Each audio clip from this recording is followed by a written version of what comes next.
Before he was played by Khal Drogo, Aquaman was the biggest badass of the 7 seas. Here's the DC All Access Top 10 Awesome Aquaman Moments. Just when you thought it was safe to go back to the Justice League, we find our number 10. When Earth needs him most, Aquaman emerges from the ocean waves and unleashes a tsunami of sharks on Darkseid's army. You say parademons, Arthur says chum. Number 9 gets Lovecraftian. When Arthur is confronted by a genetic chimera of a sea monster, Aquaman uses his telepathic connection to ask all the different sea life used to create the mutant to swim away from each other. Arthur defeats the monster without even lifting his trident. Jeff Johns' first issue of his run of Aquaman scores our number 8. Aquaman takes down a group of criminals, and a bank robber learns the hard way that yes, Arthur is bulletproof.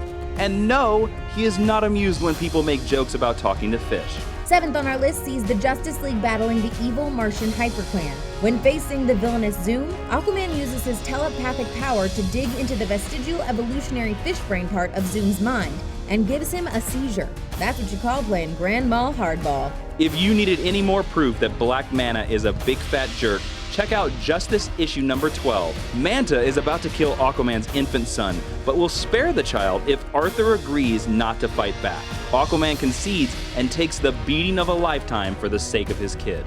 Like many of us in the 90s, Aquaman went through a long hair, bearded, got your hand eaten off by piranhas phase. After wrestling with his inner demons, Aquaman realizes he needs a symbol, not an S or a bat, but a harpoon. That's one badass look, amen.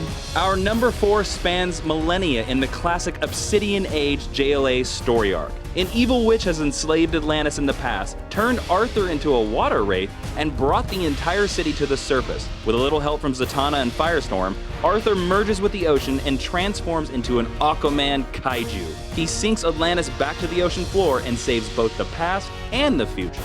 3rd on the list starts when Superboy kicks the sea snot out of Arthur. When he swore he'd be back, did you think he was coming back with his posse of blue whales? Yeah, neither did Superboy.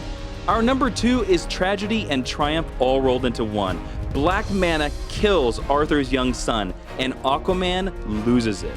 Arthur tears through Black Manta's henchmen and robotic attack manta rays until he finally defeats the sinister scuba diver. All he has to do is rip the air hose out of Manta's helmet, and it's all over. But even through the rage and pain, Arthur refuses to kill Black Manta, proving he's not just a king, but a hero. Finally, at the very top of our list is the climactic moment of the epic Throne of Atlantis story arc. Atlantis has attacked the surface dwellers and only the Justice League can stop them. But this isn't truly the League's fight, it's Aquaman's. Arthur hits Ocean Master and goes toe-to-toe with his insane brother, finally defeating him in single combat and claiming the throne with all the sacred responsibility that goes with it. It's a blockbuster ending that made us love Aquaman forever. Thirsty for more underwater action? Then check out Aquaman Volume 1 The Trench from fan favorite Jeff Johns. And once you've come up for air, be sure to subscribe to DC All Access for enough news and exclusives to fill a Carnival cruise ship. Okay, that's enough with the ocean references. You're right, I think we plumbed the depths, matey. Oh, jeez. Outrageous!